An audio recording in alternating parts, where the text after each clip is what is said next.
حضرت جابر رضی اللہ تعالیٰ عنہ سے روایت ہے، نبی صلی اللہ علیہ وسلم نے فرمایا، جو شخص اللہ تعالیٰ اور یوم آخرت پر ایمان رکھتا ہے وہ ازار کے بغیر حمام میں داخل نہ ہو۔ سنن نسائی حدیث نمبر 401۔ حضرت عبداللہ بن ابی اوفا رضی اللہ تعالیٰ عنہ سے روایت ہے، نبی صلی اللہ علیہ وسلم یہ دعا کیا کرتے تھے، اللہم طہرنی بالثلج من الذنوب والخطایا، یہاں سے لے کر والماء البارد یہاں تک، یعنی اے اللہ مجھے گناہوں اور غلطیوں سے پاک کر دے، اے اللہ مجھے ان سے اس طرح صاف فرما دے جس طرح سفید کپڑا میل کچیل سے صاف کیا جاتا ہے، اے اللہ مجھے برف، اولوں اور ٹھنڈے پانی سے پاک صاف کر دے۔ سنن نسائی حدیث نمبر 402۔ حضرت ابن ابی اوفا رضی اللہ تعالیٰ عنہ بیان کرتے ہیں، نبی صلی اللہ علیہ وسلم یہ دعا کیا کرتے تھے، اللہم طہرنی بالثلج والبرد یہاں سے لے کر من الدنس یہاں تک، یعنی اے اللہ مجھے برف، اولوں اور ٹھنڈے پانی سے پاک کر دے، اے اللہ مجھے گناہوں سے اس طرح پاک کر دے جس طرح سفید کپڑا میل کچیل سے پاک کیا جاتا ہے۔ سنن نسائی حدیث نمبر 403۔ حضرت عبداللہ بن ابو قیس رضی اللہ تعالیٰ عنہ سے روایت ہے، انہوں نے کہا، میں نے حضرت عائشہ رضی اللہ تعالیٰ عنہ سے پوچھا کہ اللہ کے رسول صلی اللہ علیہ وسلم جنابت کی حالت میں کیسے سوتے تھے؟ کیا سونے سے پہلے غسل فرماتے تھے یا غسل سے پہلے سو جاتے تھے؟ انہوں نے فرمایا، آپ صلی اللہ علیہ وسلم دونوں طرح کر لیتے تھے، کبھی غسل فرما کر سوتے اور کبھی صرف وضو کر کے سو جاتے۔ سنن نسائی حدیث نمبر 404۔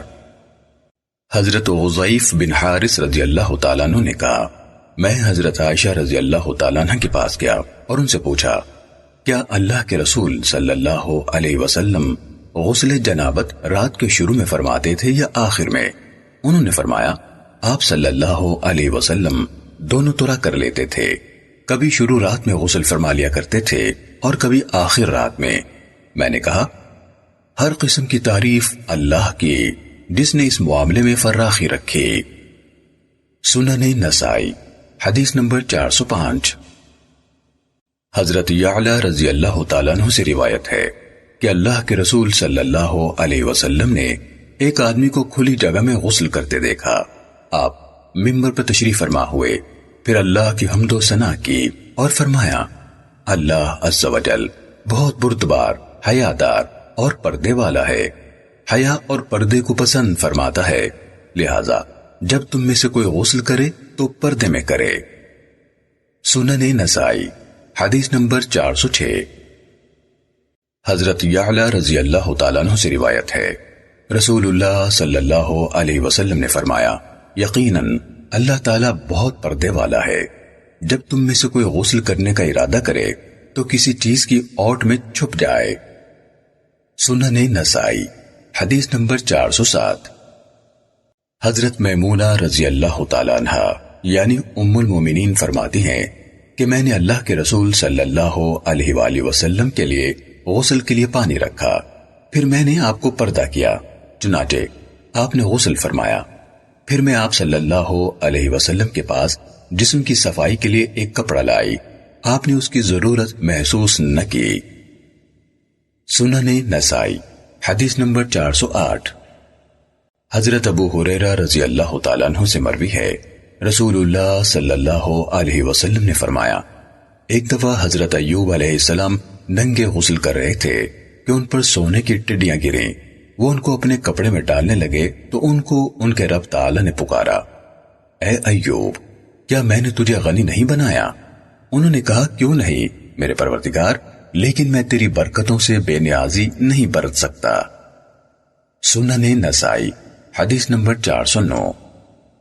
حضرت عائشہ رضی اللہ تعالیٰ عنہ فرماتی ہیں کہ اللہ کے رسول صلی اللہ علیہ وسلم ایک فرق یعنی برتن سے غسل فرمایا کرتے تھے، نیز میں اور آپ ایک ہی برتن سے غسل کر لیا کرتے تھے۔ سنن نسائی حدیث نمبر 410۔ حضرت عائشہ رضی اللہ تعالیٰ عنہ سے روایت ہے کہ اللہ کے رسول صلی اللہ علیہ وسلم اور میں ایک ہی برتن سے غسل کیا کرتے تھے، ہم اکٹھے پانی کے چلو لیتے تھے۔ حضرت سوید نے اپنی حدیث میں کہا کنت انا۔ سنن نسائی حدیث نمبر 411۔ حضرت عائشہ رضی اللہ تعالیٰ عنہ فرماتی ہیں کہ میں اور رسول اللہ صلی اللہ علیہ وسلم ایک ہی برتن سے بیک وقت غسل جنابت کر لیا کرتے تھے۔ سنن نسائی حدیث نمبر 412۔ حضرت عائشہ رضی اللہ تعالیٰ عنہ فرماتی ہیں مجھے اچھی طرح یاد ہے کہ میں اللہ کے رسول صلی اللہ علیہ وسلم سے برتن کے سلسلے میں چھینا جھپٹی کرتی تھی، ہم دونوں اس سے غسل کر رہے ہوتے تھے۔ سنن نسائی حدیث نمبر 413۔ حضرت عائشہ رضی اللہ تعالیٰ عنہ سے مروی ہے کہ میں اور اللہ کے رسول صلی اللہ علیہ وسلم ایک برتن سے غسل کرتے تھے، میں پانی لینے میں آپ سے جلدی کرتی تھی اور آپ مجھ سے جلدی کرتے تھے، حتیٰ کہ آپ صلی اللہ علیہ وسلم فرماتے میرے لیے بھی پانی رہنے دے، اور میں کہتی تھی میرے لیے بھی پانی رہنے دیں۔ حضرت سوید نے یوں حدیث بیان فرمائی یبادرنی وابادرہ فاقول دع لی دع لی، آپ مجھ سے جلدی کرتے، میں آپ سے جلدی کرتی، میں کہتی میرے لیے بھی پانی رہنے دیں، میرے لیے بھی پانی رہنے دیں۔ سنن نسائی حدیث نمبر 414۔ حضرت ام ہانی رضی اللہ تعالیٰ عنہ سے روایت ہے کہ وہ فتح مکہ کے دن نبی صلی اللہ علیہ وسلم کے پاس گئیں، جبکہ آپ صلی اللہ علیہ وسلم غسل فرما رہے تھے، اور ان یعنی فاطمہ بنت رسول رضی اللہ تعالیٰ عنہ نے ایک کپڑے سے آپ کے آگے پردہ کر رکھا تھا، اور پانی والے پیالے یعنی برتن میں گندے ہوئے آٹے کے نشان تھے۔ پھر جب آپ صلی اللہ علیہ وسلم غسل سے فارغ ہوئے تو آپ نے صلاۃ ضحیٰ یعنی نماز چاشت پڑھی، میں نہیں جانتی کہ آپ نے کتنی رکعات پڑھی۔ سنن نسائی حدیث نمبر 415۔ حضرت عائشہ رضی اللہ تعالیٰ عنہ فرماتی ہیں کہ واللہ مجھے اچھی طرح سے یاد ہے کہ میں اور رسول اللہ صلی اللہ علیہ وسلم اس برتن سے غسل کیا کرتے تھے، وہاں ایک تھال سا پڑا تھا جو 1 سا یا اس سے کچھ کم ہوگا، چنانچہ ہم بیک وقت اس سے غسل شروع کرتے، میں اپنے دونوں ہاتھوں سے اپنے سر پر 3 دفعہ پانی ڈالتی اور میں سر کا ایک بال بھی نہیں کھولتی تھی۔ سنن نسائی حدیث نمبر 416۔ حضرت ابن عمر رضی اللہ تعالیٰ عنہ کہتے تھے کہ میں اپنے جسم پر تارکول ملوں، یہ مجھے اس بات سے اچھا لگتا ہے کہ میں احرام باندھوں اور مجھ سے خوشبو کی مہک آ رہی ہو۔ ان کے شاگرد محمد بن منتشر نے کہا میں حضرت عائشہ رضی اللہ تعالیٰ عنہ کے پاس گیا اور ان کو حضرت ابن عمر رضی اللہ تعالیٰ عنہ کی یہ بات بتلائی تو انہوں نے فرمایا میں نے اللہ کے رسول صلی اللہ علیہ وسلم کو خوشبو لگائی۔ آپ صلی اللہ علیہ وسلم اپنی سب عورتوں کے پاس گئے اور پھر غسل کر کے احرام باندھا۔ سنن نسائی حدیث نمبر 417۔ ام المومنین حضرت میمونہ رضی اللہ تعالیٰ عنہ سے روایت ہے، انہوں نے فرمایا رسول اللہ صلی اللہ علیہ وسلم نے اپنا نماز والا وضو فرمایا مگر پاؤں نہ دھوئے، پھر اپنی شرمگاہ اور لگ جانے والی آلودگی کو دھویا، پھر جسم پر پانی بہایا، پھر اپنے پاؤں ایک طرف کر کے دھوئے۔ انہوں نے فرمایا یہ آپ صلی اللہ علیہ وسلم کے غسل جنابت کا طریقہ ہے۔ سنن نسائی حدیث نمبر 418۔ نبی صلی اللہ علیہ وسلم کی زوجہ محترمہ حضرت میمونہ بنت حارث رضی اللہ تعالیٰ عنہ سے روایت ہے، انہوں نے فرمایا اللہ کے رسول صلی اللہ علیہ وسلم جب غسل جنابت فرماتے تو سب سے پہلے ہاتھ دھوتے، پھر اپنے دائیں ہاتھ سے بائیں ہاتھ پر پانی ڈالتے اور اپنی شرمگاہ دھوتے، پھر اپنا بائیں ہاتھ زمین پر مارتے، پھر اسے ملتے، پھر اس کو دھوتے، اس کے بعد اپنا نماز والا وضو فرماتے، پھر اپنے سر اور باقی جسم پر پانی ڈالتے، پھر ایک طرف کو ہو جاتے اور اپنے پاؤں دھوتے۔ سنن نسائی حدیث نمبر 419۔ حضرت عائشہ رضی اللہ تعالیٰ عنہ فرماتی ہیں کہ اللہ کے رسول صلی اللہ علیہ وسلم جب غسل جنابت فرماتے تو ہاتھ دھوتے، پھر نماز والا وضو فرماتے، پھر غسل شروع فرماتے، پھر اپنے ہاتھ کی انگلیوں کو تر کر کے اپنے سر کے بالوں میں پھیرتے، حتیٰ کہ جب آپ کو یقین ہو جاتا کہ آپ نے سر کا چمڑا تر کر لیا ہے تو 3 دفعہ پانی بہاتے، اس کے بعد باقی جسم دھوتے۔ سنن نسائی حدیث نمبر 420۔ حضرت عائشہ رضی اللہ تعالیٰ عنہ فرماتی ہے کہ نبی صلی اللہ علیہ وسلم جہاں تک ممکن ہوتا اپنے وضو اور غسل فرمانے میں، جوتا پہننے میں، کنگھی کرنے میں دائیں طرف کو پسند فرماتے تھے۔ شعبہ نے کہا کہ میرے استاد اشعث نے کئی بار یہ حدیث بیان کی۔ اس نے واسط شہر میں یہ حدیث بیان کی تو کہا آپ صلی اللہ علیہ وسلم کو تمام امور میں دائیں جانب سے ابتدا کرنا پسند تھا۔ سنن نسائی حدیث نمبر 421۔ حضرت عمر رضی اللہ تعالیٰ عنہ نے رسول اللہ صلی اللہ علیہ وسلم سے غسل جنابت کے بارے میں پوچھا اور احادیث اس بیان پر متفق ہیں، تو آپ نے فرمایا سب سے پہلے اپنے دائیں ہاتھ پر 2 یا 3 دفعہ براہ راست برتن سے پانی ڈالے، پھر اپنا دایاں ہاتھ برتن میں ڈال کر اپنی شرمگاہ پر ڈالے اور بایاں شرمگاہ پر ہو، اس سے اس کی آلودگی دھوئے حتیٰ کہ اسے بالکل صاف کر دے، پھر اگر چاہے تو اپنا بایاں ہاتھ مٹی پر ملے، پھر بائیں ہاتھ پر مٹی ڈال کر اسے اچھی طرح صاف کر لے، پھر دونوں ہاتھوں کو 3 دفعہ دھوئے اور کلی اور استنشاق کرے اور چہرے اور بازوں کو 3 دفعہ دھوئے، حتیٰ کہ جب سر تک پہنچے تو مسح نہ کرے بلکہ سر پر پانی ڈالے۔ ایسے ہی اللہ کے رسول صلی اللہ علیہ وسلم کا غسل ذکر کیا گیا ہے۔ سنن نسائی حدیث نمبر 422۔ حضرت عائشہ رضی اللہ تعالیٰ عنہ سے منقول ہے، وہ فرماتی ہیں رسول اللہ صلی اللہ علیہ وسلم جب غسل جنابت فرماتے تو اپنے ہاتھ دھوتے، پھر نماز والا وضو فرماتے، پھر اپنے سر کے بالوں میں انگلیاں تر کر کے داخل کرتے، حتیٰ کہ جب سمجھتے کہ آپ نے سر کی جلد اچھی طرح تر کر لی ہے تو اپنے سر پر 3 چلو پانی ڈالتے، پھر سارا جسم دھوتے۔ سنن نسائی حدیث نمبر 423۔ حضرت عائشہ رضی اللہ تعالیٰ عنہ سے روایت ہے، انہوں نے فرمایا اللہ کے رسول صلی اللہ علیہ وسلم جب غسل جنابت فرماتے تو اونٹنی کے دودھ والے برتن جیسا کوئی برتن منگواتے، پھر اپنی ہتھیلی میں پانی لیتے، پہلے سر کی دائیں جانب ڈالتے، پھر بائیں جانب، پھر دونوں ہاتھوں میں پانی لیتے اور اپنے سر پر ڈالتے۔ سنن نسائی حدیث نمبر 424۔ حضرت جبیر بن مطعم رضی اللہ تعالیٰ عنہ سے مروی ہے کہ نبی صلی اللہ علیہ وسلم کے پاس غسل کا ذکر ہوا تو آپ صلی اللہ علیہ وسلم نے فرمایا میں تو اپنے سر پر 3 دفعہ پانی ڈالتا ہوں۔ یہ سوید کے الفاظ ہیں۔ سنن نسائی حدیث نمبر 425۔ حضرت جابر رضی اللہ تعالیٰ عنہ بیان کرتے ہیں کہ رسول اللہ صلی اللہ علیہ وسلم جب غسل فرماتے تو سر پر 3 دفعہ پانی ڈالتے۔ سنن نسائی حدیث نمبر 426۔ حضرت عائشہ رضی اللہ تعالیٰ عنہ سے منقول ہے کہ ایک عورت نے نبی صلی اللہ علیہ وسلم سے مسئلہ پوچھا۔ اس نے کہا اے اللہ کے رسول، میں حیض سے پاک ہونے کے بعد کیسے غسل کروں؟ آپ صلی اللہ علیہ وسلم نے فرمایا روئی کا کستوری لگا ہوا ٹکڑا لے لو اور اس سے صفائی کرو۔ اس نے کہا کیسے کروں؟ آپ صلی اللہ علیہ وسلم نے فرمایا اس سے صفائی کر لو۔ اس نے کہا کیسے کروں؟ پھر اللہ کے رسول صلی اللہ علیہ وسلم نے تعجب اور شرماتے ہوئے فرمایا سبحان اللہ، اور منہ ایک طرف کر لیا۔ حضرت عائشہ رضی اللہ تعالیٰ عنہ رسول اللہ صلی اللہ علیہ وسلم کا مقصد سمجھ گئیں۔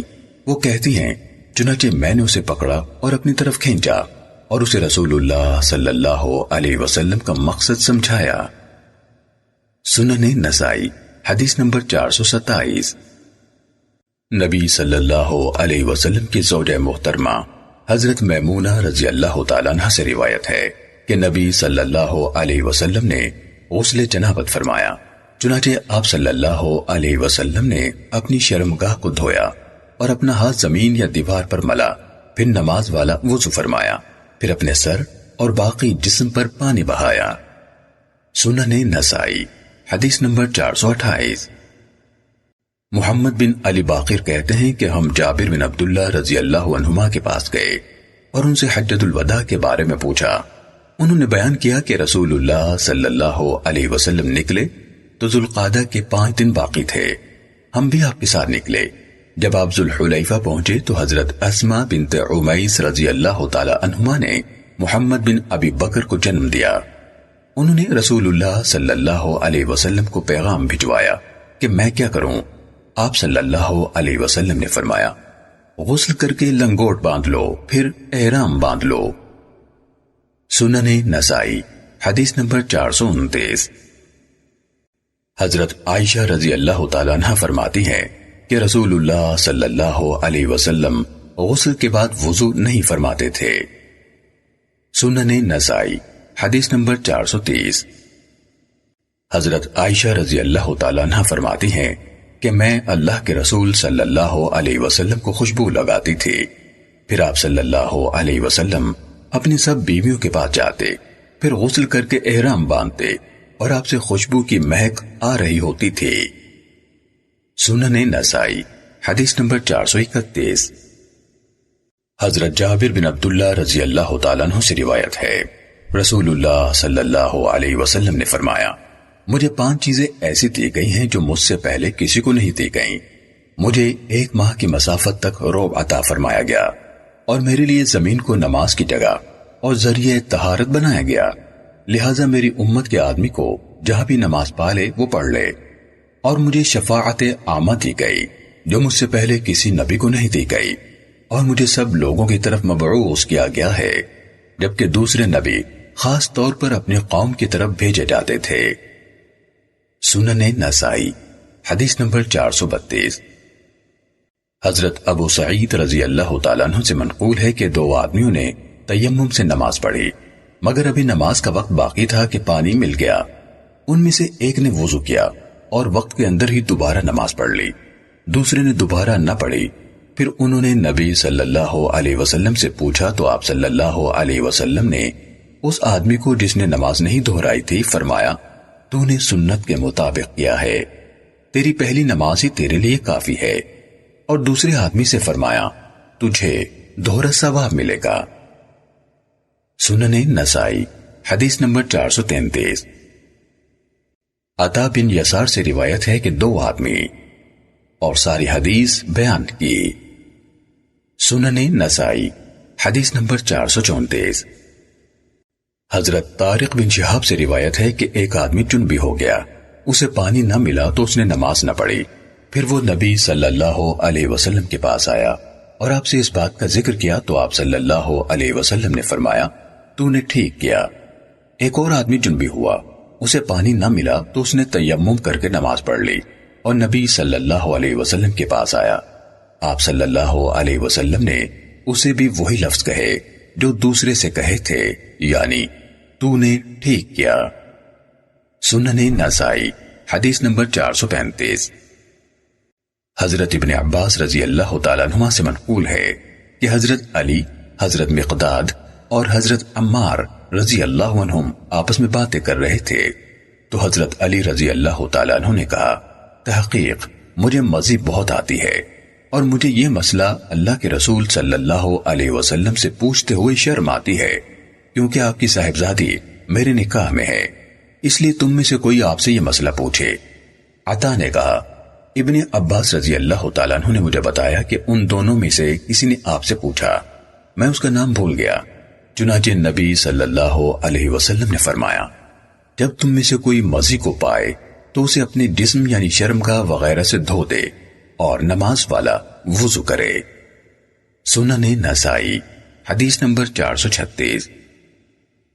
حضرت علی رضی اللہ تعالیٰ عنہ بیان کرتے ہیں کہ میں بہت مزی والا آدمی تھا، میں نے ایک آدمی سے کہا تو اس نے نبی صلی اللہ علیہ وسلم سے پوچھا، چنانچہ آپ صلی اللہ علیہ وسلم نے فرمایا، اس میں وضو ہے۔ سنن نسائی حدیث نمبر 437۔ حضرت علی رضی اللہ تعالیٰ عنہ بیان کرتے ہیں کہ مجھے حضرت فاطمہ رضی اللہ تعالیٰ عنہ کی وجہ سے رسول اللہ صلی اللہ علیہ وسلم سے مزی کے بارے میں پوچھتے ہوئے شرم آتی تھی، تو میں نے مقداد رضی اللہ تعالیٰ عنہ سے کہا، انہوں نے نبی صلی اللہ علیہ وسلم سے پوچھا تو آپ صلی اللہ علیہ وسلم نے فرمایا، اس میں وضو ہے۔ سنن نسائی حدیث نمبر 438۔ حضرت علی رضی اللہ تعالیٰ عنہ بیان کرتے ہیں کہ میں نے حضرت مقداد رضی اللہ تعالیٰ عنہ کو رسول اللہ صلی اللہ علیہ وسلم کے پاس بھیجا کہ وہ آپ سے مزی کے بارے میں پوچھیں۔ انہوں نے پوچھا تو آپ نے فرمایا وضو کرو اور شرمگاہ کو دھو لو۔ امام ابو عبد الرحمن نسائی رحمہ اللہ بیان کرتے ہیں کہ مخرمہ نے اپنے والد بکیر سے کوئی حدیث نہیں سنی۔ سنن نسائی حدیث نمبر 439۔ حضرت سلیمان بن یسار سے روایت ہے کہ حضرت علی بن ابی طالب رضی اللہ تعالیٰ عنہ نے حضرت مقداد رضی اللہ تعالیٰ عنہ کو رسول اللہ صلی اللہ علیہ وسلم کے پاس بھیجا کہ وہ آپ سے اس آدمی کے بارے میں پوچھیں جو مزی پاتا ہے۔ رسول اللہ صلی اللہ علیہ وسلم نے فرمایا وہ اپنا ذکر یعنی عضو خاص دھو لے پھر وضو کرے۔ سنن نسائی حدیث نمبر 440۔ حضرت مقداد بن اسود رضی اللہ تعالیٰ عنہ سے روایت ہے کہ حضرت علی بن ابی طالب رضی اللہ تعالیٰ عنہ نے انہیں حکم دیا کہ وہ رسول اللہ صلی اللہ علیہ وسلم سے ایک آدمی کے بارے میں سوال کریں، جبکہ وہ اپنی بیوی کے قریب جاتا ہے تو اس سے مسی نکلتی ہے، چونکہ رسول اللہ صلی اللہ علیہ وسلم کی بیٹی میرے نکاح میں ہے، اس لیے مجھے خود آپ سے پوچھتے ہوئے شرم آتی ہے۔ چنانچہ انہوں نے اللہ کے رسول صلی اللہ علیہ وسلم سے اس بارے میں پوچھا تو آپ صلی اللہ علیہ وسلم نے فرمایا جب تم میں سے کوئی یہ صورت پائے تو اپنی شرمگاہ دھوئے اور نماز والا وضو کرے۔ سنن نسائی حدیث نمبر 441۔ حضرت ابو ہریرہ رضی اللہ تعالیٰ عنہ سے روایت ہے رسول اللہ صلی اللہ علیہ وسلم نے فرمایا جب تم میں سے کوئی رات کو نیند سے اٹھے تو وہ اپنا ہاتھ برتن میں نہ ڈالے حتیٰ کہ اس پر 2-3 دفعہ پانی ڈالے، کیونکہ تم میں سے کسی کو علم نہیں کہ اس کے ہاتھ نے رات کہاں گزاری ہے، یعنی معلوم نہیں کہاں کہاں لگتا رہا ہے۔ سنن نسائی حدیث نمبر 442۔ حضرت ابن عباس رضی اللہ تعالیٰ عنہ بیان کرتے ہیں کہ ایک رات میں نے نبی صلی اللہ علیہ وسلم کے ساتھ نماز پڑھی۔ میں آپ کی بائیں جانب کھڑا ہوا تو آپ صلی اللہ علیہ وسلم نے مجھے اپنی دائیں جانب کھڑا کر دیا، پھر نماز پڑھتے رہے، پھر لیٹ کر سو گئے۔ مؤذن آپ کے پاس آیا، آپ صلی اللہ علیہ وسلم نے نماز پڑھی اور وضو نہیں فرمایا۔ یہ روایت مختصر ہے۔ سنن نسائی حدیث نمبر 443۔ حضرت انس رضی اللہ تعالیٰ عنہ سے روایت ہے رسول اللہ صلی اللہ علیہ وسلم نے فرمایا جب تم میں سے کسی کو نماز میں اونگ آئے تو وہ نماز چھوڑ دے اور سو جائے۔ سنن نسائی حدیث نمبر 444۔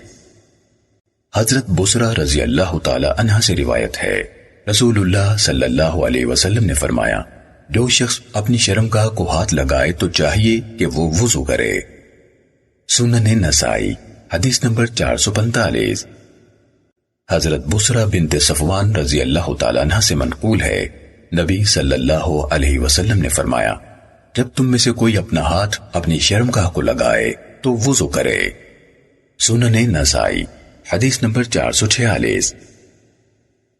حضرت عروہ بن زبیر رضی اللہ تعالیٰ عنہ سے روایت ہے کہ مروان بن حکم نے کہا عضو مقصود چھونے سے وضو واجب ہو جاتا ہے۔ مروان نے کہا مجھے یہ بات بصرہ بنت صفوان رضی اللہ تعالیٰ عنہ نے بتائی۔ عروہ نے یعنی بصرہ کو پیغام بھیجا تو انہوں نے فرمایا ایک دفعہ اللہ کے رسول صلی اللہ علیہ وسلم نے ان چیزوں کا ذکر فرمایا جن سے وضو واجب ہوتا ہے تو آپ صلی اللہ علیہ وسلم نے فرمایا عضو کو چھونے سے بھی۔ سنن نسائی حدیث نمبر 447۔ حضرت بصرہ بنت صفوان رضی اللہ تعالیٰ عنہ سے منقول ہے کہ نبی صلی اللہ علیہ وسلم نے فرمایا جو آدمی اپنے عضو کو ہاتھ لگائے تو وہ وضو کیے بغیر نماز نہ پڑھے۔ امام ابو عبد الرحمن نسائی رحمہ اللہ بیان کرتے ہیں کہ ہشام بن عروہ نے یہ حدیث اپنے باپ حضرت عروہ سے نہیں سنی۔ سنن نسائی حدیث نمبر 448۔ حضرت مالک بن صعصع رضی اللہ تعالیٰ عنہ سے روایت ہے نبی صلی اللہ علیہ وسلم نے فرمایا ایک دفعہ میں بیت اللہ کے پاس جاگنے اور سونے کی درمیانی کیفیت میں تھا کہ 3 آدمی آئے، ایک آدمی ان میں سے 2 کے درمیان تھا۔ میرے پاس سونے کا تشت لایا گیا جو حکمت اور ایمان سے بھرا ہوا تھا۔ اس درمیان والے آدمی نے میرا بدن سینے سے لے کر پیٹ کے نیچے تک چاک کر دیا۔ پھر اس نے میرے دل کو زمزم کے پانی سے دھویا، پھر اسے حکمت اور ایمان سے بھر دیا گیا۔ پھر میرے پاس خچر سے چھوٹا اور گدھے سے بڑا جانور لایا گیا۔ پھر میں جبرائیل علیہ السلام کے ساتھ چلا، چنانچہ ہم پہلے یعنی قریبی آسمان تک گئے۔ دروازہ کھٹکھٹانے پر پوچھا گیا کون ہے؟ جبرائیل علیہ السلام نے کہا جبرائیل ہوں۔ پوچھا گیا اور تیرے ساتھ کون ہے؟ جبرائیل علیہ السلام نے فرمایا محمد صلی اللہ علیہ وسلم ہے۔ کہا گیا کیا انہیں بلایا گیا ہے؟ سوال و جواب کے بعد دروازہ کھولا گیا اور کہا گیا آپ کو خوش آمدید ہو، آپ بہت ہی خوب آئے۔ اس آسمان پر میں آدم علیہ السلام کے ہاں پہنچا اور میں نے انہیں سلام کیا۔ انہوں نے فرمایا خوش آمدید ہو تمہیں اے میرے بیٹے اور نبی۔ پھر ہم دوسرے آسمان پر آئے، پوچھا گیا کون ہے؟ کہا جبرائیل۔ کہا گیا آپ کے ساتھ کون ہے؟ کہا محمد صلی اللہ علیہ وسلم۔ یہاں بھی پہلے آسمان کی طرح ہوا، چنانچہ میں یحییٰ اور عیسیٰ علیہ السلام کے پاس آیا اور میں نے انہیں سلام کیا۔ انہوں نے کہا خوش آمدید ہو آپ کو اے ہمارے بھائی اور نبی۔ پھر ہم تیسرے آسمان پر آئے، پوچھا گیا کون ہے؟ کہا جبرائیل۔ کہا گیا تمہارے ساتھ کون ہے؟ کہا محمد صلی اللہ علیہ وسلم۔ وہاں بھی اسی طرح ہوا، چنانچہ میں یوسف علیہ السلام کے پاس آیا، میں نے ان کو سلام کیا۔ وہ کہنے لگے خوش آمدید ہو آپ کو اے بھائی اور نبی۔ پھر ہم چوتھے آسمان تک پہنچے، وہاں بھی وہی کچھ ہوا۔ میں ادریس علیہ السلام کو ملا، میں نے انہیں سلام کیا۔ انہوں نے کہا خوش آمدید ہو آپ کو اے بھائی اور نبی۔ پھر ہم پانچویں آسمان پر آئے، یہاں بھی وہی کچھ ہوا۔ میں ہارون علیہ السلام کو ملا، میں نے ان کو سلام کیا۔ انہوں نے کہا خوش آمدید ہو آپ کو اے بھائی اور نبی۔ پھر ہم چھٹے آسمان پر پہنچے، وہاں بھی یہی کچھ ہوا۔ پھر میں موسیٰ علیہ السلام کے پاس آیا اور میں نے ان کو سلام کیا۔ انہوں نے کہا خوش آمدید ہو آپ کو اے بھائی اور نبی۔ جب میں ان سے آگے گزرا تو وہ رونے لگے۔ پوچھا گیا آپ کیوں روتے ہیں؟ انہوں نے کہا یا رب، یہ نوجوان جس کو تو نے میرے بعد نبی بنایا، اس کی امت سے میری امت کے مقابلے میں زیادہ لوگ جنت میں جائیں گے اور وہ افضل بھی ہوں گے۔ پھر ہم ساتویں آسمان پر گئے، وہاں بھی یہی کچھ ہوا۔ میں ابراہیم علیہ السلام کے پاس گیا، ان کو سلام کیا۔ انہوں نے فرمایا خوش آمدید ہو آپ کو اے بیٹے اور نبی۔ پھر مجھے بیت معمور دکھلایا گیا، میں نے جبرائیل سے پوچھا تو انہوں نے بتایا کہ یہ بیت معمور ہے، اس میں ہر روز 70,000 فرشتے نماز پڑھتے ہیں، جب وہ اس سے ایک دفعہ نکل جاتے ہیں تو عمر بھر دوبارہ نہیں آ سکتے۔ پھر مجھے سدرۃ المنتہا کی طرف بلند کیا گیا یعنی چڑھایا گیا، اس کے بیر علاقہ حجر کے مٹکوں کے برابر اور اس کے پتے ہاتھی کے کانوں جتنے بڑے تھے۔ اس کی جڑ میں 4 نہریں تھیں، 2 پوشیدہ 2 ظاہر۔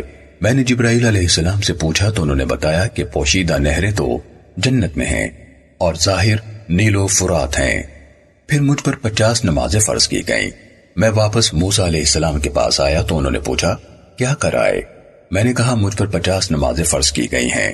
انہوں نے کہا میں لوگوں کو آپ سے زیادہ جانتا ہوں، مجھے بنی اسرائیل کا زبردست تجربہ ہے، آپ کی امت ہرگز اس کی طاقت نہ رکھے گی، لہٰذا واپس اپنے رب تعالیٰ کے پاس جائیں اور ان سے تخفیف کا سوال کریں۔ میں دوبارہ اپنے رب تعالیٰ کے پاس گیا اور تخفیف کا سوال کیا، اللہ تعالیٰ نے ان کو 40 بنا دیا۔ میں پھر موسیٰ علیہ السلام کے پاس آیا تو انہوں نے پوچھا کیا کرائے؟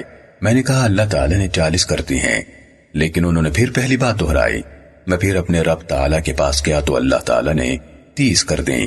میں پھر موسیٰ علیہ السلام کے پاس گیا اور انہیں بتایا تو انہوں نے پھر پہلی بات ہی کی۔ میں پھر اپنے رب تعالیٰ کے پاس گیا تو اللہ تعالیٰ نے پہلے 20 اور پھر 10 اور پھر 5 کر دیں۔ میں پھر موسیٰ علیہ السلام کے پاس آیا تو انہوں نے پھر پہلی بات دہرائی۔ میں نے کہا اب تو مجھے اپنے رب تعالیٰ کی طرف جاتے ہوئے شرم آتی ہے، چنانچہ اتنے میں اعلان ہوا، میں نے اپنا فریضہ جاری یعنی نافذ کر دیا اور اپنے بندوں سے تخفیف کی اور میں ہر نیکی کا بدلہ 10 گنا دوں گا۔ سنن نسائی حدیث نمبر 449۔ حضرت انس بن مالک رضی اللہ تعالیٰ عنہ اور ابن حزم رحمہ اللہ سے مروی ہے، رسول اللہ صلی اللہ علیہ وسلم نے فرمایا اللہ تعالیٰ نے میری امت پر 50 نمازیں فرض کی۔ میں یہ حکم لے کر لوٹا حتیٰ کہ موسیٰ علیہ السلام کے پاس سے گزر رہا تھا تو انہوں نے کہا آپ کی امت پر اللہ تعالیٰ نے کیا فرض کیا ہے؟ میں نے کہا 50 نمازیں فرض کی ہیں۔ موسیٰ علیہ السلام نے مجھ سے کہا آپ اپنے رب کے پاس جائیں اور تخفیف کا سوال کریں، کیونکہ آپ کی امت اس کی طاقت نہیں رکھتی۔ چنانچہ میں اپنے رب عز و جل کی بارگاہ میں حاضر ہوا اور تخفیف کا سوال کیا تو اللہ تعالیٰ نے اس کا ایک حصہ معاف فرما دیا۔ میں پھر موسیٰ علیہ السلام کی طرف لوٹا اور انہیں بتایا تو انہوں نے کہا پھر اللہ تعالیٰ سے رجوع کیجئے، آپ کی امت اس کی بھی طاقت نہیں رکھتی۔ چنانچہ میں پھر اپنے رب تعالیٰ کی بارگاہ میں حاضر ہوا تو میرے رب تعالیٰ نے فرمایا نمازیں 5 ہیں مگر ثواب میں 50 ہی ہوں گی، بات میرے ہاں تبدیل نہیں ہوتی۔ میں پھر موسیٰ علیہ السلام کی طرف لوٹا تو وہ کہنے لگے پھر رب تعالیٰ سے رجوع کیجئے۔ میں نے کہا تحقیق اب تو مجھے اپنے رب عز و جل سے بار بار تکرار پر شرم آنے لگی ہے۔ سنن نسائی حدیث نمبر 450۔ حضرت انس بن مالک رضی اللہ تعالیٰ عنہ سے روایت ہے رسول اللہ صلی اللہ علیہ وسلم نے فرمایا میرے پاس ایک جانور لایا گیا جو گدھے سے بڑا اور خچر سے چھوٹا تھا، اس کا قدم وہاں پڑتا تھا جہاں اس کی نظر پہنچتی تھی۔ میں جبرائیل علیہ السلام کے ساتھ اس پر سوار ہو گیا۔ میں کچھ چلا تو جبرائیل علیہ السلام نے کہا اتریں نماز پڑھیں۔ میں نے نماز پڑھی۔ کہنے لگے آپ جانتے ہیں کہاں نماز پڑھی ہے؟ آپ نے مدینہ طیبہ میں نماز پڑھی ہے اور اسی کی طرف آپ ہجرت فرمائیں گے۔ پھر کہنے لگے اتریے نماز پڑھیے۔ میں نے نماز پڑھی۔ کہنے لگے آپ جانتے ہیں کہاں نماز پڑھی ہے؟ آپ نے طور سینا میں نماز پڑھی ہے جہاں اللہ تعالیٰ نے موسیٰ علیہ السلام سے کلام کیا تھا۔ پھر کہنے لگے اتریے نماز پڑھیے۔ میں اترا اور نماز پڑھی۔ کہنے لگے کیا آپ جانتے ہیں کہاں نماز پڑھی ہے؟ آپ نے بیت اللہ میں نماز پڑھی ہے جہاں حضرت عیسیٰ علیہ السلام پیدا ہوئے۔ پھر میں بیت المقدس میں داخل ہوا، وہاں میرے لیے انبیاء علیہ السلام جمع کیے گئے تھے۔ چنانچہ مجھے جبرائیل علیہ السلام نے آگے کر دیا، میں نے ان کی امامت کی۔ پھر مجھے لے کر قریبی یعنی پہلے آسمان کی طرف چڑھے، اس میں آدم علیہ السلام تھے۔ پھر وہ مجھے دوسرے آسمان کی طرف لے کر چڑھے، اس میں 2 خالہ زاد بھائی عیسیٰ اور یحییٰ علیہ السلام تھے۔ پھر وہ مجھے تیسرے آسمان کی طرف لے کر چڑھے تو اس میں یوسف علیہ السلام تھے۔ پھر وہ مجھے چوتھے آسمان کی طرف لے کر چڑھے تو اس میں ہارون علیہ السلام تھے۔ پھر وہ مجھے 5ویں آسمان کی طرف لے کر چڑھے تو اس میں ادریس علیہ السلام تھے۔ پھر وہ مجھے 6 آسمان کی طرف لے کر چڑھے تو اس میں موسیٰ علیہ السلام تھے۔ پھر وہ مجھے 7ویں آسمان کی طرف لے کر چڑھے تو وہاں ابراہیم علیہ السلام تھے۔ پھر وہ مجھے 7ویں آسمان سے اوپر لے گئے تو ہم سدرۃ المنتہا تک پہنچے، وہاں مجھے ایک بادل نے ڈھانپ لیا، میں سجدے میں گر پڑا۔ مجھے کہا گیا تحقیق میں نے جس دن آسمان و زمین پیدا کیے تھے آپ اور آپ کی امت پر 50 نمازیں فرض کر دی تھیں، لہٰذا آپ اور آپ کی امت یہ نمازیں پڑھیں۔ میں ابراہیم علیہ السلام کی طرف لوٹا تو انہوں نے مجھ سے کچھ نہیں پوچھا۔ پھر میں موسیٰ علیہ السلام کے پاس آیا تو انہوں نے کہا اللہ تعالیٰ نے آپ پر اور آپ کی امت پر کتنی نمازیں فرض کی ہے؟ میں نے کہا 50۔ انہوں نے کہا تحقیق آپ اتنی نمازیں پڑھ سکتے ہیں نہ آپ کی امت، اس لیے رب تعالیٰ کے پاس جائیں اور کمی کا سوال کریں۔ میں اپنے رب تعالیٰ کے پاس گیا اور کمی کا سوال کیا تو اللہ تعالیٰ نے 10 نمازیں کم کر دی۔ میں پھر موسیٰ علیہ السلام کے پاس آیا تو انہوں نے دوبارہ جانے کو کہا۔ میں پھر گیا تو اللہ تعالیٰ نے مزید 10 کم کر دی۔ میں پھر موسیٰ علیہ السلام کے پاس آیا تو انہوں نے پھر واپس جانے کو کہا۔ میں پھر گیا تو اللہ تعالیٰ نے مزید 10 کم کر دی۔ آخر کار 5 رہ گئیں۔ موسیٰ علیہ السلام نے کہا پھر اپنے رب کے پاس جائیں اور مزید کمی کا سوال کریں۔ تحقیق بنی اسرائیل پر 2 نمازیں فرض تھیں، وہ 2 بھی نہ پڑھ سکے۔ میں پھر رب تعالیٰ کے پاس گیا اور مزید کمی کی درخواست کی۔ اللہ تعالیٰ نے فرمایا میں نے جس دن زمین و آسمان پیدا کیے تھے آپ پر اور آپ کی امت پر 50 نمازیں فرض کی تھیں، اب 50 کے بجائے 5 ہیں، سو آپ اور آپ کی امت انہیں پڑھیں۔ میں نے سمجھ لیا کہ یہ اللہ تعالیٰ کی طرف سے قطعی ہے۔ چنانچہ میں موسیٰ علیہ السلام کے پاس گیا تو انہوں نے کہا دوبارہ جائیں، لیکن مجھے علم تھا کہ یہ اللہ تعالیٰ کی طرف سے قطعی ہے، لہٰذا میں واپس نہ لوٹا۔ سنن نسائی حدیث نمبر 451۔ حضرت عبداللہ بن مسعود رضی اللہ تعالیٰ عنہ سے مروی ہے کہ جب رسول اللہ صلی اللہ علیہ وسلم کو معراج کروائی گئی تو آپ کو سدرۃ المنتہا تک لے جایا گیا، اور وہ اس کی جڑ یعنی 6 آسمان میں ہے۔ نیچے سے جو چیز اوپر جاتی ہے تو وہاں جا کر رک جاتی ہے، اور اوپر سے جو کچھ اترتا ہے وہ بھی وہاں آ کر رک جاتا ہے حتیٰ کہ وہاں سے وصول کر لیا جاتا ہے۔ حضرت عبداللہ بن مسعود رضی اللہ تعالیٰ عنہ نے فرمایا، اذ یخشی السدرۃ ما یخشی، اس سے مراد سونے کے پتنگے ہیں جنہوں نے سدرۃ المنتہا کو ڈھانپ رکھا تھا۔ وہاں آپ کو 3 چیزیں عطا فرمائی گئیں، 5 نمازیں، سورہ بقرہ کی آخری آیات، اور آپ کی امت کے ہر اس شخص کے کبائر معاف کر دیے جائیں گے جو اس حال میں فوت ہوا کہ اللہ کے ساتھ کسی چیز کو شریک نہ ٹھہراتا تھا۔ سنن نسائی حدیث نمبر 452۔ حضرت انس بن مالک رضی اللہ تعالیٰ عنہ سے روایت ہے کہ نمازیں مکہ یعنی مکی دور میں فرض ہوئیں۔ 2 فرشتے اللہ کے رسول صلی اللہ علیہ وسلم کے پاس آئے اور آپ کو زمزم کی طرف لے گئے۔ پھر آپ صلی اللہ علیہ وسلم کا سینہ اور پیٹ چیرا اور اندرونی چیزیں سونے کے ایک تھال میں نکالیں۔ پھر آپ صلی اللہ علیہ وسلم کا سینہ اور پیٹ چیرا اور اندرونی چیزیں سونے کے ایک تھال میں نکالیں۔ پھر ان کو زمزم کے پانی سے دھویا۔ پھر آپ کے پیٹ میں حکمت اور علم ڈال کر اوپر سے بند کر دیا۔ سنن نسائی حدیث نمبر 453۔ حضرت عائشہ رضی اللہ تعالیٰ عنہ سے منقول ہے کہ شروع میں نماز 2 رکعت فرض ہوئی تھی، پھر سفر کی نماز اسی طرح رہنے دی گئی اور حضر یعنی اقامت کی نماز 4 رکعت مکمل کر دی گئی۔ سنن نسائی حدیث نمبر 454۔ حضرت اوزاعی نے حضرت زہری سے پوچھا کہ رسول اللہ صلی اللہ علیہ وسلم مدینہ ہجرت فرمانے سے قبل مکے میں کیسے نماز پڑھتے تھے؟ انہوں نے کہا، مجھے حضرت عروہ نے حضرت عائشہ رضی اللہ تعالیٰ عنہ سے بیان کیا۔ انہوں نے فرمایا، شروع میں اللہ تعالیٰ نے اپنے نبی پر 2 رکعت نماز فرض کی تھیں، پھر گھر کی نماز کو 4 رکعت مکمل کر دیا گیا اور سفر کی نماز پہلی حالت پر رہنے دی گئی۔ سنن نسائی حدیث نمبر 455۔ حضرت عائشہ رضی اللہ تعالیٰ عنہ فرماتی ہیں کہ شروع میں نماز 2 رکعتیں فرض ہوئی تھی، پھر سفر کی نماز تو اتنی ہی رہنے دی گئی اور حضر کی نماز میں اضافہ کر دیا گیا۔ سنن نسائی حدیث نمبر 456۔ حضرت ابن عباس رضی اللہ تعالیٰ عنہما سے مروی ہے کہ نبی صلی اللہ علیہ وسلم کی زبانی حضر کی نماز 4 رکعت، سفر کی نماز 2 رکعت اور خوف کی نماز 1 رکعت فرض کی گئی۔ سنن نسائی حدیث نمبر 457۔ امیہ بن عبداللہ بن خالد بن اسید نے حضرت ابن عمر رضی اللہ عنہما سے پوچھا کہ آپ نماز کیسے قصر کرتے ہیں جبکہ اللہ تعالیٰ نے فرمایا ہے فَلَيْسَ عَلَيْكُمْ جُنَاحٌ، یہاں سے لے کر ان خفتم تک، یعنی تم پر کوئی حرج نہیں کہ تم نماز قصر کر لو اگر تمہیں خوف ہو۔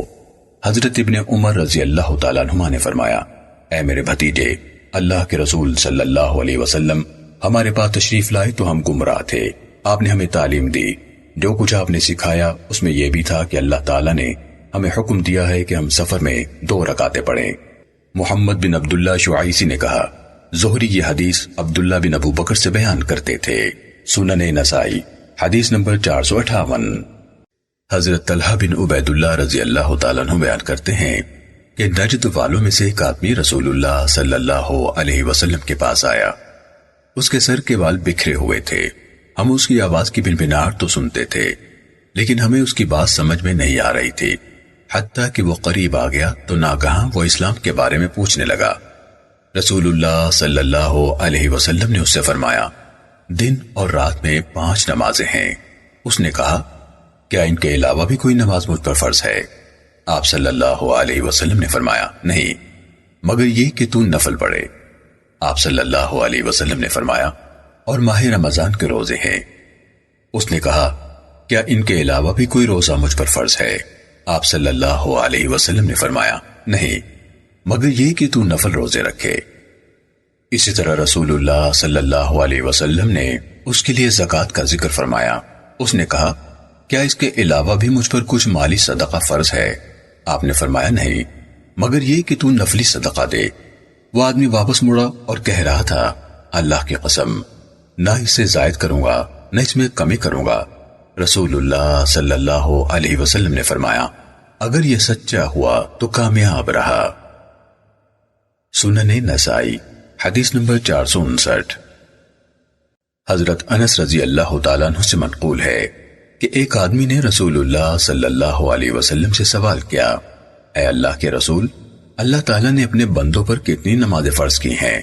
آپ صلی اللہ علیہ وسلم نے فرمایا، اللہ تعالیٰ نے اپنے بندوں پر 5 نمازیں فرض فرمائی ہیں۔ اس نے کہا، اے اللہ کے رسول، کیا ان سے پہلے یا بعد بھی کچھ فرض کیا ہے؟ آپ صلی اللہ علیہ وسلم نے فرمایا، اللہ تعالیٰ نے اپنے بندوں پر 5 نمازیں ہی فرض کی ہیں۔ تو اس آدمی نے قسم کھائی کہ وہ اس سے زائد پڑھے گا نہ ان میں کمی کرے گا۔ رسول اللہ صلی اللہ علیہ وسلم نے فرمایا، اگر یہ سچا رہا تو ضرور جنت میں داخل ہوگا۔ سنن نسائی حدیث نمبر 460۔ حضرت عوف بن مالک اشجعی رضی اللہ تعالیٰ عنہ نے کہا، ہم رسول اللہ صلی اللہ علیہ وسلم کے پاس بیٹھے تھے کہ آپ نے فرمایا، کیا تم رسول اللہ صلی اللہ علیہ وسلم کی بیعت نہیں کرتے؟ آپ نے یہ جملہ 3 دفعہ دہرایا تو ہم نے اپنے ہاتھ آگے بڑھائے اور آپ سے بیعت کی۔ پھر ہم نے کہا، اے اللہ کے رسول، ہم نے آپ کی بیعت تو کر لی ہے، مگر یہ کس بات پر ہے؟ آپ صلی اللہ علیہ وسلم نے فرمایا، اس بات پر کہ تم اللہ کی عبادت کرو گے اور اس کے ساتھ کسی کو شریک نہیں ٹھہراؤ گے اور 5 نمازیں پڑھو گے۔ اور آپ صلی اللہ علیہ وسلم نے ایک بات آہستہ کہی، تم کسی سے کچھ نہیں مانگو گے۔ سنن نسائی حدیث نمبر 461۔ ابن محیریز سے روایت ہے کہ بنو کنانہ کے ایک آدمی نے، جسے مخدجی کہا جاتا تھا، شام کے علاقے میں ایک آدمی کو جس کی کنیت ابو محمد تھی، یہ کہتے ہوئے سنا کہ وتر واجب ہے۔ مخدجی نے کہا، میں حضرت عبادہ بن صامت رضی اللہ تعالیٰ عنہ کے پاس گیا، جبکہ وہ مسجد کو جا رہے تھے۔ میں نے ان کو آگے سے روک لیا اور ابو محمد کے قول کی خبر دی۔ حضرت عبادہ رضی اللہ تعالیٰ عنہ کہنے لگے، ابو محمد نے غلط کہا ہے، میں نے اللہ کے رسول صلی اللہ علیہ وسلم کو یہ فرماتے ہوئے سنا ہے، 5 نمازیں ہیں جو اللہ تعالیٰ نے بندوں پر فرض کی ہیں، جو آدمی انہیں ادا کرے، ان میں سے کسی کو ان کی حیثیت ہلکی سمجھ کر ضائع نہ کرے، تو اللہ تعالیٰ کے ہاں اس کے لیے وعدہ ہو چکا ہے کہ وہ اسے جنت میں داخل کرے گا، اور جو شخص ان کو ادا نہ کرے تو اللہ تعالیٰ کے ہاں اس کے لیے کوئی عہد نہیں، چاہے اسے عذاب دے چاہے جنت میں داخل کرے۔ سنن نسائی حدیث نمبر 462۔ حضرت ابو ہریرہ رضی اللہ تعالیٰ عنہ سے روایت ہے، رسول اللہ صلی اللہ علیہ وسلم نے فرمایا، بتاؤ، اگر تم میں سے کسی کے دروازے کے سامنے سے نہر گزرتی ہو، وہ اسے ہر روز 5 دفعہ غسل کرتا ہو، کیا اس کا کچھ بھی میل کچیل باقی رہ جائے گا؟ صحابہ نے کہا، کچھ بھی میل کچیل نہیں رہے گا۔ آپ نے فرمایا، 5 نمازوں کی مثال بھی یہی ہے، اللہ تعالیٰ ان کے ساتھ غلطیاں مٹا دیتا ہے۔ سنن نسائی حدیث نمبر 463۔ حضرت بریدہ رضی اللہ تعالیٰ عنہ سے روایت ہے، رسول اللہ صلی اللہ علیہ وسلم نے فرمایا، ہمارے اور ان کافروں کے درمیان امتیاز نماز سے ہے، جس نے اسے چھوڑ دیا اس نے کفر کیا۔ سنن نسائی حدیث نمبر 464۔ حضرت جابر رضی اللہ تعالیٰ عنہ سے روایت ہے، رسول اللہ صلی اللہ علیہ وسلم نے فرمایا، بندے اور کفر کے درمیان صرف نماز چھوڑنے کا فرق ہے۔ سنن نسائی حدیث نمبر 465۔ حضرت عریس بن قبیصہ رضی اللہ تعالیٰ عنہ نے فرمایا کہ میں مدینے آیا تو میں نے دعا کی، اے اللہ مجھے کوئی نیک ہم نشی میسر فرما۔ پھر حضرت ابو ہریرہ رضی اللہ تعالیٰ عنہ کی ہم نشینی میسر ہوئی۔ میں نے ان سے کہا، میں نے اللہ تعالیٰ سے دعا کی تھی کہ مجھے نیک ہم نشی میسر فرما، لہٰذا آپ مجھے کوئی ایسی حدیث بیان فرمائے جو آپ نے رسول اللہ صلی اللہ علیہ وسلم سے سنی ہو، امید ہے اللہ تعالیٰ مجھے اس سے فائدہ پہنچائے گا۔ آپ نے بیان کیا، میں نے اللہ کے رسول صلی اللہ علیہ وسلم کو فرماتے ہوئے سنا، سب سے پہلے بندے سے نماز کا حساب لیا جائے گا، اگر وہ درست ہوئی تو وہ کامیاب و کامران ہو گیا، اور اگر وہ خراب ہوئی تو وہ ناکام رہا اور خسارے میں گیا۔ حمام کہتے ہیں، مجھے معلوم نہیں کہ یہ الفاظ قتادہ کے ہیں یا روایت حدیث کے ہیں۔ اگر اس کے فرضوں میں کچھ کمی ہوئی تو اللہ تعالیٰ فرمائے گا، اے فرشتو دیکھو، کیا میرے بندے کے پاس کچھ نفل ہیں تو ان کے ساتھ اس کے فرضوں کی کمی پوری کی جائے گی، پھر باقی اعمال میں بھی اسی طرح حساب ہوگا۔ حضرت ابو عوام نے سند میں حضرت حمام کی مخالفت کی ہے۔ سنن نسائی حدیث نمبر 466۔ حضرت ابو ہریرہ رضی اللہ تعالیٰ عنہ سے منقول ہے، نبی صلی اللہ علیہ وسلم نے فرمایا، تحقیق قیامت کے دن سب سے پہلے بندے سے جس چیز کا حساب ہوگا وہ اس کی نماز ہوگی۔ اگر وہ مکمل پائی گئی تو مکمل لکھی جائے گی، اور اگر اس میں کچھ کمی ہوئی تو اللہ تعالیٰ فرمائے گا، دیکھو کیا تم اس کے لیے کچھ نفل پاتے ہو جس کے ساتھ اس کے ضائع کردہ فرض کی کمی پوری کر دی جائے، پھر باقی اعمال بھی اسی کے مطابق جاری ہوں گے۔ سنن نسائی حدیث نمبر 467۔ حضرت ابو ہریرہ رضی اللہ تعالیٰ عنہ سے روایت ہے، رسول اللہ صلی اللہ علیہ وسلم نے فرمایا، سب سے پہلے بندے سے اس کی نماز کا حساب لیا جائے گا۔ اگر اس نے نمازوں کو مکمل کیا ہوگا تو درست، ورنہ اللہ تعالیٰ فرشتوں سے فرمائے گا، دیکھو کیا میرے بندے کے نامہ اعمال میں کوئی نفل ہیں؟ اگر نفل پائے گئے تو اللہ تعالیٰ فرمائے گا، ان سے فرضوں کی کمی کو پورا کر دو۔ سنن نسائی حدیث نمبر 468۔ حضرت ابو ایوب انصاری رضی اللہ تعالیٰ عنہ سے روایت ہے، ایک آدمی نے کہا، اے اللہ کے رسول، مجھے کسی ایسے کام سے مطلع فرمائے جو مجھے جنت میں داخل کر دے۔ اللہ کے رسول صلی اللہ علیہ وسلم نے فرمایا، تم اللہ تعالیٰ کی عبادت کرو اور کسی کو اس کا شریک نہ بناؤ، اور نماز صحیح ادا کرو، زکوٰۃ ادا کرو اور رشتوں کو جوڑو۔ پھر آپ نے اس آدمی سے کہا، اس اونٹنی کی مہار چھوڑ دو، گویا کہ آپ اونٹنی پر سوار تھے۔ سنن نسائی حدیث نمبر 469۔ حضرت انس رضی اللہ تعالیٰ عنہ بیان کرتے ہیں کہ میں نے نبی صلی اللہ علیہ وسلم کے ساتھ ظہر کی نماز مدینہ منورہ میں 4 رکعت پڑھی اور عصر کی نماز ذوالحلیفہ میں 2 رکعت پڑھی۔ سنن نسائی حدیث نمبر 470۔ حضرت ابو جحیفہ رضی اللہ تعالیٰ عنہ سے روایت ہے کہ رسول اللہ صلی اللہ علیہ وسلم دوپہر کے وقت ابن مسنہ نے کہا، بطحہ یعنی مکے میں مقبرہ معلہ سے صفحہ مروہ کی طرف جانے والے راستے کی طرف نکلے۔ آپ صلی اللہ علیہ وسلم نے وضو فرمایا، پھر ظہر و عصر 2 رکعت پڑھی اور آپ کے آگے ایک چھوٹا نیزہ گاڑا گیا تھا۔ سنن نسائی حدیث نمبر 471۔ حضرت عمارہ بن رویبہ ثقفی رضی اللہ تعالیٰ عنہ سے مروی ہے، انہوں نے کہا، میں نے رسول اللہ صلی اللہ علیہ وسلم کو فرماتے سنا، وہ آدمی ہرگز آگ میں داخل نہ ہوگا جس نے سورج طلوع اور غروب ہونے سے قبل کی نمازیں یعنی فجر اور عصر ادا کی۔ سنن نسائی حدیث نمبر 472۔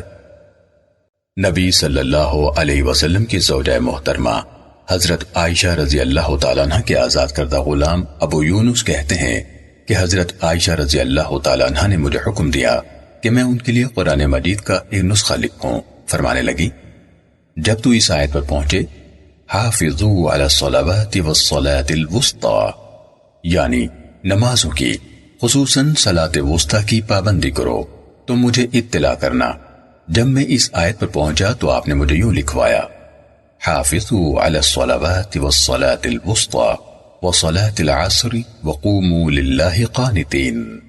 پھر فرمایا، میں نے اللہ کے رسول صلی اللہ علیہ وسلم سے یوں ہی سنا ہے۔ سنن نسائی حدیث نمبر 473۔ حضرت علی رضی اللہ تعالیٰ عنہ سے منقول ہے، نبی صلی اللہ علیہ وسلم نے فرمایا، کافروں نے ہمیں صلاۃ وسطی سے مصروف رکھا حتیٰ کہ سورج غروب ہو گیا۔ سنن نسائی حدیث نمبر 474۔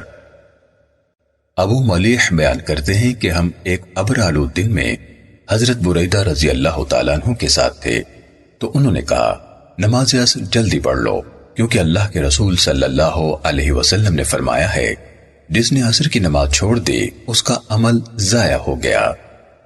سنن نسائی حدیث نمبر 475۔ حضرت ابو سعید خدری رضی اللہ تعالیٰ عنہ بیان کرتے ہیں کہ ہم ظہر اور عصر کی نماز میں رسول اللہ صلی اللہ علیہ وسلم کے قیام کا اندازہ لگاتے تھے۔ ہم نے ظہر کی نماز میں آپ کا قیام کا اندازہ پہلی 2 رکعتوں میں سورہ سجدہ کے برابر تقریباً 30 آیات لگایا اور آخری 2 رکعتوں میں اس سے نصف، اور عصر کی پہلی 2 رکعتوں میں ظہر کی آخری 2 رکعتوں کے برابر اور عصر کی آخری 2 رکعتوں میں اس سے نصف قیام کا اندازہ لگایا۔ سنن نسائی حدیث نمبر 476۔ حضرت ابو سعید خدری رضی اللہ تعالیٰ عنہ سے منقول ہے کہ رسول اللہ صلی اللہ علیہ وسلم ظہر کی نماز میں قیام فرماتے تو ہر رکعت میں تقریباً 30 آیات تلاوت فرماتے، پھر عصر کی پہلی 2 رکعتوں میں 15 آیات کے بقدر قرات فرماتے۔ سنن نسائی حدیث نمبر 477۔ حضرت انس بن مالک رضی اللہ تعالیٰ عنہ سے روایت ہے کہ نبی صلی اللہ علیہ وسلم نے ظہر کی نماز مدینہ منورہ میں 4 رکعت اور عصر کی نماز ذوالحلیفہ میں 2 رکعت پڑھی۔ سنن نسائی حدیث نمبر 478۔ حضرت نوفل بن معاویہ رضی اللہ تعالیٰ عنہ سے مروی ہے کہ میں نے رسول اللہ صلی اللہ علیہ وسلم کو فرماتے ہوئے سنا، جس کی عصر کی نماز رہ گئی وہ یوں سمجھے کہ اس سے اس کے اہل و مال لوٹ لیے گئے۔ عراق کہتے ہیں مجھے حضرت عبداللہ بن عمر رضی اللہ تعالیٰ عنہ نے خبر دی کہ انہوں نے رسول اللہ صلی اللہ علیہ وسلم کو فرماتے ہوئے سنا، جس سے عصر کی نماز رہ گئی وہ یوں سمجھے کہ اس سے اس کے اہل و مال لوٹ لیے گئے۔ یزید بن ابی حبیب نے سند اور متن کے بیان میں جعفر بن ربیعہ کی مخالفت کی ہے۔ سنن نسائی حدیث نمبر 479۔ حضرت نوفل بن معاویہ رضی اللہ تعالیٰ عنہ نے بیان کیا، میں نے اللہ کے رسول صلی اللہ علیہ وسلم کو فرماتے سنا، نمازوں میں سے ایک نماز ایسی ہے جس سے وہ رہ جائے وہ یوں سمجھے کہ اس کے اہل و مال لوٹ لیے گئے۔ حضرت ابن عمر رضی اللہ تعالیٰ عنہ نے فرمایا، میں نے اللہ کے رسول صلی اللہ علیہ وسلم کو فرماتے سنا کہ وہ عصر کی نماز ہے۔ محمد بن اسحاق نے حضرت لیث کی مخالفت کی ہے۔ سنن نسائی حدیث نمبر 480۔ عراق بن مالک نے کہا کہ میں نے نوفل بن معاویہ رضی اللہ تعالیٰ عنہ کو فرماتے سنا، ایک نماز ایسی ہے کہ جس سے وہ رہ جائے گویا اس کے اہل و مال لوٹ لیے گئے۔ حضرت ابن عمر رضی اللہ تعالیٰ عنہ نے کہا، رسول اللہ صلی اللہ علیہ وسلم نے فرمایا وہ عصر کی نماز ہے۔ سنن نسائی حدیث نمبر 481۔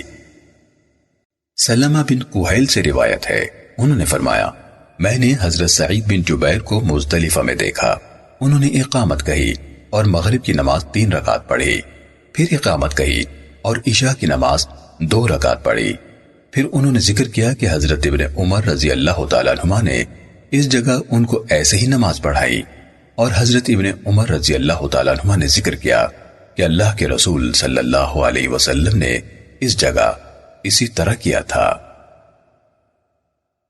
سنن نسائی حدیث نمبر 482۔ حضرت عائشہ رضی اللہ تعالیٰ عنہ فرماتی ہیں کہ رسول اللہ صلی اللہ علیہ وسلم نے ایک رات عشاء کی نماز کو مؤخر کیا، حتیٰ کہ حضرت عمر رضی اللہ تعالیٰ عنہ نے آپ کو مسجد سے بلند آواز میں پکارا کہ عورتیں اور بچے سو گئے، تو اللہ کے رسول صلی اللہ علیہ وسلم باہر مسجد میں تشریف لائے اور فرمایا تمہارے علاوہ کوئی شخص یہ نماز نہیں پڑھتا، اور واقعتاً ان دنوں اہل مدینہ کے علاوہ کوئی شخص نماز نہیں پڑھتا تھا۔ سنن نسائی حدیث نمبر 483۔ حضرت حکم سے روایت ہے، انہوں نے کہا جناب سعید بن جبیر نے ہمیں مزدلفہ میں مغرب کی نماز اقامت کے ساتھ 3 رکعت پڑھائی، پھر سلام پھیرا، پھر عشاء کی نماز 2 رکعتیں پڑھائیں اور کہا حضرت عبداللہ بن عمر رضی اللہ تعالیٰ عنہ نے ایسے کیا، اور انہوں یعنی ابن عمر نے بیان کیا کہ رسول اللہ صلی اللہ علیہ وسلم نے ایسے ہی کیا تھا۔ سنن نسائی حدیث نمبر 484۔ جناب سعید بن جبیر نے کہا میں نے حضرت عبداللہ بن عمر رضی اللہ تعالیٰ عنہ کو دیکھا، آپ نے مزدلفہ میں اقامت کہی اور مغرب کی نماز 3 رکعت پڑھی، پھر عشاء کی نماز 2 رکعت پڑھی، پھر فرمایا میں نے رسول اللہ صلی اللہ علیہ وسلم کو اس جگہ اسی طرح کرتے دیکھا ہے۔ سنن نسائی حدیث نمبر 485۔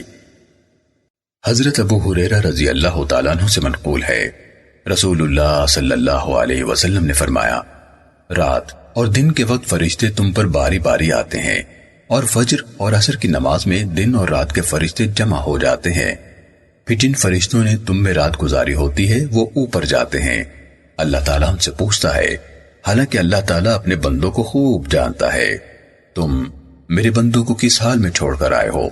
وہ کہتے ہیں ہم ان کو نماز پڑھتا چھوڑ کر آئے ہیں، اور جب ہم ان کے پاس گئے تھے تو وہ اس وقت بھی نماز پڑھ رہے تھے۔ سنن نسائی حدیث نمبر 486۔ حضرت ابو ہریرہ رضی اللہ تعالیٰ عنہ سے مروی ہے، رسول اللہ صلی اللہ علیہ وسلم نے فرمایا، با جماعت نماز تمہارے اکیلے کی نماز سے 25 گنا فضیلت رکھتی ہے، اور فجر کی نماز میں رات اور دن کے فرشتے اکٹھے ہو جاتے ہیں۔ چاہو تو قرآن مجید کی یہ آیت پڑھ لو، وَقُرْآنَ الْفَجْرِ إِنَّ قُرْآنَ الْفَجْرِ كَانَ مَشْهُودًا، اور صبح کی نماز قائم کرو کیونکہ صبح کی نماز میں فرشتے حاضر ہوتے ہیں۔ سنن نسائی حدیث نمبر 487۔ حضرت عمارہ بن رویبہ رضی اللہ تعالیٰ عنہ سے روایت ہے کہ میں نے رسول اللہ صلی اللہ علیہ وسلم کو فرماتے سنا، وہ شخص آگ میں نہیں جائے گا جس نے طلوع شمس اور غروب شمس سے پہلے کی نمازیں پڑھیں۔ سنن نسائی حدیث نمبر 488۔ حضرت براء بن عازب رضی اللہ تعالیٰ عنہ سے منقول ہے، انہوں نے فرمایا، ہم نے رسول اللہ صلی اللہ علیہ وسلم کے ساتھ بیت المقدس کی طرف منہ کر کے 16 یا 17 مہینے نماز پڑھی، پھر آپ کو موجودہ قبلے یعنی بیت اللہ کی طرف پھیر دیا گیا۔ سنن نسائی حدیث نمبر 489۔ حضرت براء بن عازب رضی اللہ تعالیٰ عنہ سے روایت ہے، انہوں نے فرمایا، رسول اللہ صلی اللہ علیہ وسلم مدینہ منورہ تشریف لائے تو آپ نے 16 مہینوں تک بیت المقدس کی طرف منہ کر کے نماز پڑھی، پھر آپ صلی اللہ علیہ وسلم کا رخ کعبے کی طرف کر دیا گیا۔ ایک آدمی جس نے قبلے کی تبدیلی کے بعد آپ کے ساتھ نماز پڑھی تھی، انصار کے قبیلے کے پاس سے گزرا تو اس نے کہا، میں قسم کھاتا ہوں کہ رسول اللہ صلی اللہ علیہ وسلم کا قبلہ کعبے کی طرف کر دیا گیا ہے، تو وہ نماز ہی میں کعبے کی طرف مڑ گئے۔ سنن نسائی حدیث نمبر 490۔ حضرت عبداللہ بن عمر رضی اللہ تعالیٰ عنہما سے مروی ہے، انہوں نے فرمایا، رسول اللہ صلی اللہ علیہ وسلم اپنی سواری پر نفل نماز پڑھتے تھے، سواری کا منہ جس طرح بھی ہوتا اسی طرح وتر بھی سواری پر پڑھتے تھے، مگر فرض نماز سواری پر نہیں پڑھتے تھے۔ سنن نسائی حدیث نمبر 491۔ حضرت ابن عمر رضی اللہ تعالیٰ عنہ سے منقول ہے، انہوں نے فرمایا، رسول اللہ صلی اللہ علیہ وسلم مکے سے مدینے آتے ہوئے سواری پر نماز پڑھتے تھے، اور اسی کے بارے میں یہ آیت اتری، فَأَيْنَمَا تُوَلُّوا فَثَمَّ وَجْهُ اللَّهِ، تم جدھر بھی منہ کرو ادھر ہی اللہ تعالیٰ کا چہرہ ہے۔ سنن نسائی حدیث نمبر 492۔ حضرت ابن عمر رضی اللہ تعالیٰ عنہ بیان کرتے ہیں کہ رسول اللہ صلی اللہ علیہ وسلم سفر میں اپنی سواری پر نفل نماز پڑھا کرتے تھے، جدھر بھی اس کا منہ ہوتا۔ راوی حدیث مالک رحمہ اللہ بیان کرتے ہیں کہ عبداللہ بن دینار نے کہا، ابن عمر رضی اللہ تعالیٰ عنہ بھی ایسے ہی کیا کرتے تھے۔ سنن نسائی حدیث نمبر 493۔ حضرت ابن عمر رضی اللہ تعالیٰ عنہ سے روایت ہے، انہوں نے فرمایا، لوگ قبا میں صبح کی نماز میں تھے کہ ایک آنے والے شخص نے کہا کہ اللہ کے رسول صلی اللہ علیہ وسلم پر آج رات نیا حکم اترا ہے اور آپ کو کعبے کی طرف منہ کرنے کا حکم دیا گیا ہے، لہٰذا کعبے کی طرف منہ کرو۔ ان کے چہرے شام کی طرف تھے، چنانچہ وہ کعبے کی طرف گھوم گئے۔ سنن نسائی حدیث نمبر 494۔ امام ابن شہاب زہری سے روایت ہے کہ حضرت عمر بن عبدالعزیز رحمہ اللہ یعنی گورنر مدینہ نے عصر کی نماز وقت سے کچھ مؤخر کی تو حضرت عروہ نے ان سے فرمایا، جبرائیل علیہ السلام اترے تھے اور انہوں نے رسول اللہ صلی اللہ علیہ وسلم کے آگے کھڑے ہو کر آپ کو نماز پڑھائی تھی۔ عمر بن عبدالعزیز کہنے لگے، عروہ دیکھو کیا کہہ رہے ہو؟ انہوں نے کہا، میں نے بشیر بن ابو مسعود کو یہ کہتے ہوئے سنا کہ میں نے ابو مسعود رضی اللہ تعالیٰ عنہ کو یہ کہتے ہوئے سنا کہ میں نے رسول اللہ صلی اللہ علیہ وسلم کو یہ فرماتے ہوئے سنا، جبرائیل علیہ السلام اترے اور مجھے نماز پڑھائی، میں نے ان کے ساتھ نماز پڑھی، پھر میں نے ان کے ساتھ نماز پڑھی، پھر میں نے ان کے ساتھ نماز پڑھی، پھر میں نے ان کے ساتھ نماز پڑھی، پھر میں نے ان کے ساتھ نماز پڑھی۔ آپ صلی اللہ علیہ وسلم نے اپنی انگلیوں پر 5 نمازیں شمار کی۔ سنن نسائی حدیث نمبر 495۔ سیار بن سلامہ سے روایت ہے، وہ بیان کرتے ہیں کہ میں نے اپنے والد محترم کو حضرت ابو برزہ رضی اللہ تعالیٰ عنہ سے نبی صلی اللہ علیہ وسلم کی نماز کے بارے میں سوال کرتے سنا۔ سیار کے شاگرد شعبہ کہتے ہیں کہ میں نے سیار سے کہا، کیا آپ نے ان یعنی اپنے باپ سے سنا ہے؟ انہوں یعنی سیار نے کہا، میں نے اسی طرح سنا ہے جس طرح میں اس وقت تم سے سن رہا ہوں۔ کہا، میں نے اپنے والد سے سنا، وہ رسول اللہ صلی اللہ علیہ وسلم کی نماز کے بارے میں سوال کر رہے تھے تو حضرت ابو برزہ رضی اللہ تعالیٰ عنہ نے فرمایا کہ آپ صلی اللہ علیہ وسلم عشاء کی نماز کو نصف رات تک مؤخر کرنے میں کوئی پرواہ نہیں کرتے تھے۔ آپ عشاء کی نماز سے پہلے سونے اور نماز کے بعد باتیں کرنا پسند نہیں فرماتے تھے۔ شعبہ کہتے ہیں، بعد ازاں میں ان یعنی سیار سے ملا تو میں نے بطور وثوق حضرت ابو برزہ رضی اللہ تعالیٰ عنہ کی حدیث کے بارے میں پھر سوال کیا تو انہوں یعنی حضرت ابو برزہ رضی اللہ تعالیٰ عنہ نے کہا، آپ صلی اللہ علیہ وسلم ظہر کی نماز اس وقت پڑھتے جب سورج ڈھل جاتا اور عصر کی نماز اس وقت پڑھتے کہ آپ کے ساتھ نماز پڑھنے والا آدمی مدینہ منورہ کی دور دراز بستی تک پہنچ جاتا تھا جبکہ ابھی سورج تیز ہوتا تھا، اور مغرب کے بارے میں مجھے علم نہیں کہ انہوں نے کون سا وقت ذکر کیا۔ پھر میں اس کے بعد انہیں ملا تو ان سے پوچھا، فرمانے لگے، اور آپ صلی اللہ علیہ وسلم صبح کی نماز اس وقت پڑھتے کہ نمازی سلام پھیر کر اپنے ہم نشین جسے وہ پہلے سے پہچانتا تھا کہ چہرے کو دیکھتا تو اسے پہچان لیتا تھا، اور آپ صبح کی نماز میں 60 سے 100 تک آیات تلاوت فرماتے تھے۔ سنن نسائی حدیث نمبر 496۔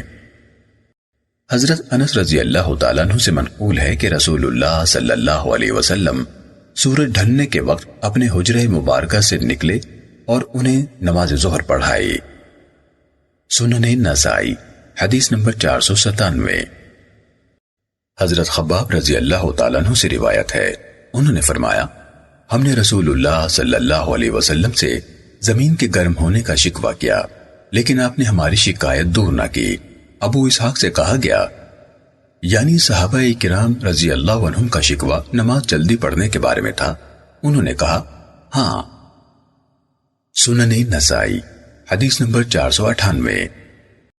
حضرت انس بن مالک رضی اللہ تعالیٰ عنہ بیان کرتے ہیں کہ اللہ کے رسول صلی اللہ علیہ وسلم جب کسی منزل میں اترتے تھے تو ظہر کی نماز پڑھنے سے پہلے وہاں سے کوچ نہ فرماتے تھے۔ ایک آدمی نے کہا، اگرچہ سورج سر پر ہوتا، فرمایا، اگرچہ سورج سر پر ہوتا۔ سنن نسائی حدیث نمبر 499۔ حضرت انس بن مالک رضی اللہ تعالیٰ عنہ بیان کرتے ہیں کہ جب گرمی ہوتی تو رسول اللہ صلی اللہ علیہ وسلم نماز ظہر کو ٹھنڈی کر کے پڑھتے تھے، اور جب سردی ہوتی تو جلدی پڑھتے۔ سنن نسائی حدیث نمبر 500۔